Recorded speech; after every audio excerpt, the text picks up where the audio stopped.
आप व्रत नहीं कर सकते, प्रदोष के दिन आप व्रत नहीं कर सकते। मान लो आपसे भूखा नहीं रहा जाए, प्रदोष का व्रत नहीं कर सकते। प्रदोष के दिन आप भूखे नहीं रह सकते, मंदिर भी नहीं जा सकते, दिया भी नहीं लगा सकते। तो शिव महापुराण की कथा कहती है कि प्रदोष के दिन, प्रदोष काल में अपने ही दरवाजे के पास देवाधिदेव महादेव का स्मरण कर लक्ष्मी की वृद्धि के, कार्य सिद्धि के, संपदा को प्राप्त करने के लिए आप अपने ही दरवाजे के पास में एक दीप लगा सकते हैं। कौन से दिन? प्रदोष। उससे 1000 गुना शिवलिंग में बल की प्राप्ति होती है।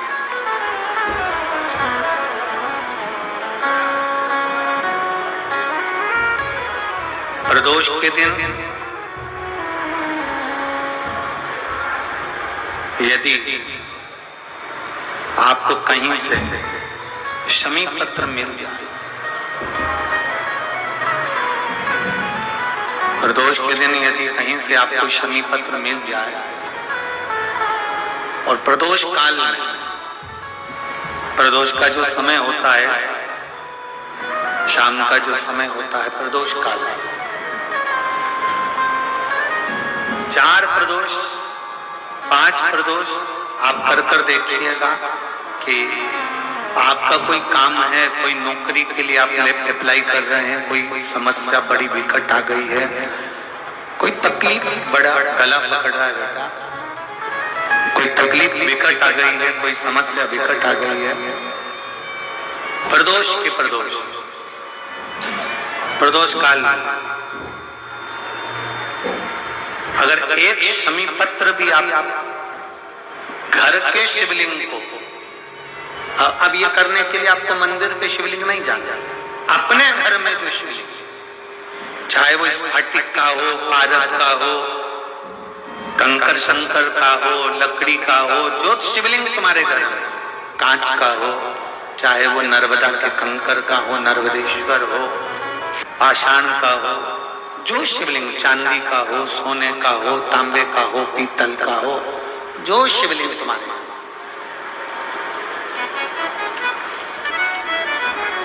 एक शमी पत्र यदि आप भगवान शंकर के शिवलिंग पर समर्पित कर रहे हो और उस शमी पत्र को उठाकर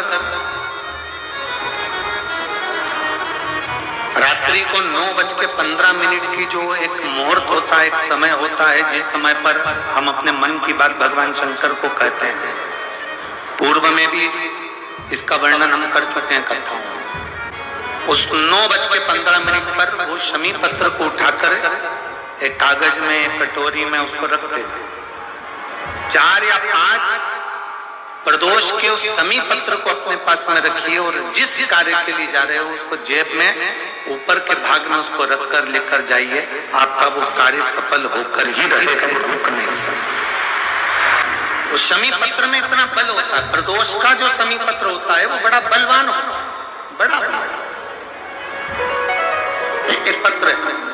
2 चीजें बड़ा स्मरण में रखिएगा। एक, बैसाख महीने में मट्टी के पात्र का जल, जब बैसाख का महीना है ना, जितने यहाँ बैठे और जितने आस्था चैनल पर सुन रहे हो, जितने फेसबुक यूट्यूब पर कथा श्रवण कर रहे हैं, जितने मोबाइलों पर देख रहे हैं, प्रयास करना, बैसाख के महीने में मिट्टी के पात्र में जो रात्रि भर जल रखा हो, मिट्टी के पात्र में, अगर आपके पास में घड़ा हो, हंडा हो, नी हो, तो दिया हो, दीपक हो, कुल्लड़ हो, कोई भी तुम्हारे पास में जो मिट्टी का पात्र, उसमें जल भरना। वो जल बैसाख के महीने की किसी भी सोमवार के दिन, किसी भी सोमवार के दिन, बैसाख महीने या किसी प्रदोष के दिन या बैसाख महीने के शिवरात्रि के दिन, वो मिट्टी के पात्र का जल अपने घर के प्रत्येक व्यक्ति का स्पर्श कराकर उस मिट्टी के पात्र के जल को तांबे के पात्र में डाल लीजिए और घर के प्रत्येक व्यक्ति का स्पर्श करा लीजिए और शंकर भगवान पर कुंदकेश्वर महादेव के नाम से समर्पित करिए। कुंदकेश्वर महादेव, कभी जीवन में पीछे पलट कर देखने की जरूरत नहीं पड़ेगी, आप उन्नति की सीढ़ी की ओर बढ़ते चले जाओ। किसी भी प्रदोष के दिन, प्रदोष काल में एक बार लगा दे, उसके बाद में अपनी कामना कर कर बेलपत्री एक छोटा सा उपाय अवश्य करिएगा। अगर बच्चे कोई एग्जाम में बैठ रहे हैं या कंपटीशन एग्जाम है या नौकरी के लिए अप्लाई कर रहे हो, मान लो 4-6 महीने से बैठे हो, 8 महीने से बैठे हो, सर्विस नहीं है, नौकरी नहीं है, तो एक छोटा सा उपाय अवश्य करिएगा। शिव महापुराण, महाराज बेलपत्री के पेड़ के नीचे विराजमान होकर, बेलपत्री के पेड़ के नीचे जिसको नौकरी के लिए या एग्जाम में बैठ रहा है वो जल चढ़ाए, बेलपत्री के पेड़ के नीचे थोड़ा सा दूध चढ़ाए, फिर जल चढ़ाए और अपने राइट भाग में घी का दिया और अपने लेफ्ट भाग में तेल का दिया। किसी भी प्रदोष के दिन, प्रदोष काल में एक बार लगा दे, उसके बाद में अपनी कामना कर कर बेलपत्री के पेड़ के नीचे धोख लगाकर प्रणाम कर कर जाए और चले जाए इंटरव्यू के लिए, बाबा उत्तीर्ण करा ही देगा, नौकरी दिलाए। जिस दिन रविवार की प्रदोष पड़े उस दिन एक लाल वस्त्र में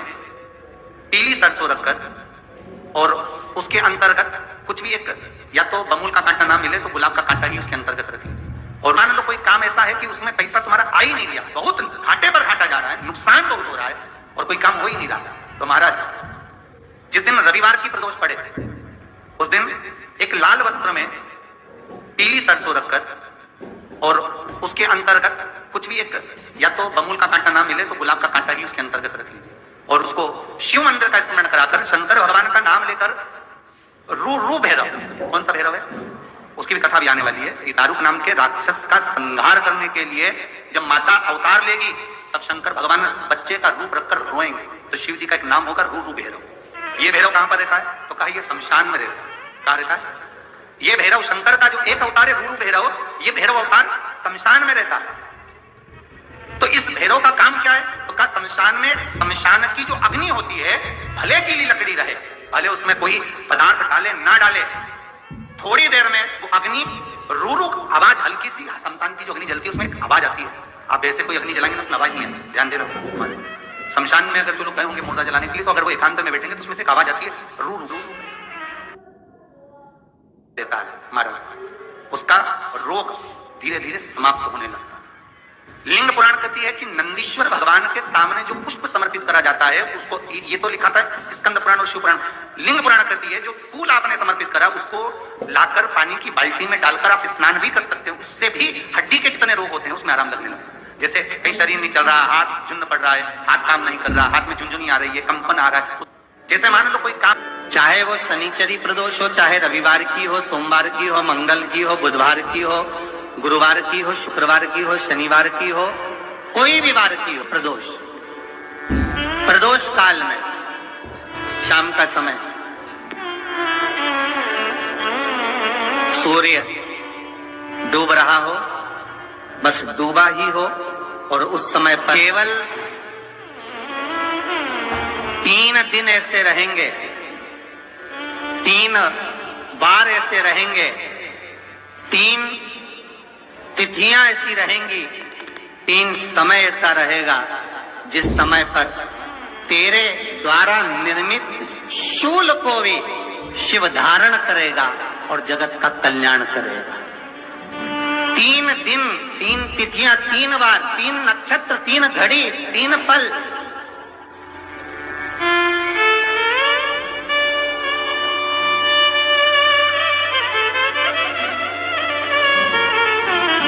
जिसमें बाबा शूल भी धारण करते हैं,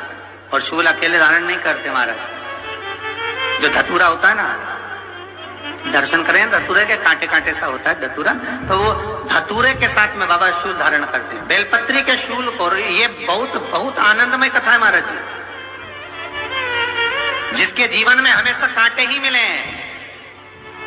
बेटी बड़ी हुई तो घर में मायके में दुख देखा, और मायके से गई ससुराल में तो ससुराल में दुख देखा, ससुराल में भी दुख देखने के बाद में भी पति को बहुत कुछ काम खुलवाया, बहुत धंधे खुलवाए, नौकरी लगवाई, पर वो पति बार बार छोड़ कर आ गया, बार बार तकलीफ भोग रहा है, बार बार कष्ट भोग रहा है। फिर थोड़े दिन काम करता है, थोड़े दिन छूट जाता है, फिर व्यापार में बढ़ता है, फिर छूट जाता है, फिर कोई दुकान खुल गई, थोड़े दिन अच्छी चली, फिर वापस वहीं घर पर आकर बैठ गया, अर्थात उसके जीवन में वो शूलता चल रही है। तो बाबा देवाधिदेव महादेव कहते हैं ये 3 घड़ी 3 पल 3 नक्षत्र 3 समय 3 दिन में जो शूल मुझे समर्पित करता है उसके जीवन से मैं शूल हटा देता हूं। वो 3 दिन लिखे स्कंद पुराण।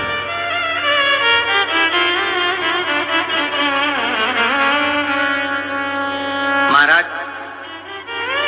बैसाख महीने में जो प्रदोष आती है, बैसाख के महीने में बहुत ध्यान से सुनना भाई, जो अपनी जिंदगी से बहुत तंग आ गए हो, परेशान हो गए हो, कष्टमय जीवन जी रहे हो, बहुत दुखी हो गए हो, उनके लिए ये स्कंद पुराण का चरित्र फिर मिले ना मिले आप प्रेम से सुन लो। आओ, पहला बैसाख महीने की प्रदोष, चाहे वो शनिचरी प्रदोष हो, चाहे रविवार की हो, सोमवार की हो, मंगल की हो, बुधवार की हो,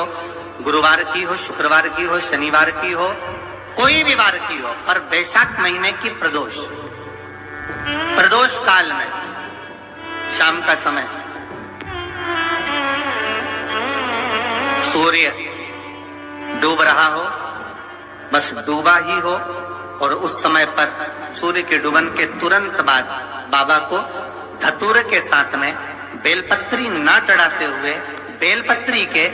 वृक्ष के 7 कांटे बाबा के शिवलिंग पर समर्पित करे जाते हैं। महाराज अपनी जिंदगी में अड़चनों को हटाने के लिए फिर आप जिस व्यापार में उतरे, जिस व्यवसाय में उतरे, जिस नौकरी में उतरे, आप दिल से करें, आपको तरक्की मिलेगी। आप हार नहीं सकते, नीचे नहीं आ सकते, उन्नति पर ही चढ़ेंगे। एक वैशाख मास की प्रदोष, दूसरा शिवरात्रि के दिन मध्याह्न का समय। महाराज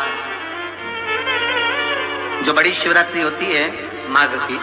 बड़ी शिवरात्रि के अंतर्गत मध्याह्न का समय दोपहर के ठीक 12 बजे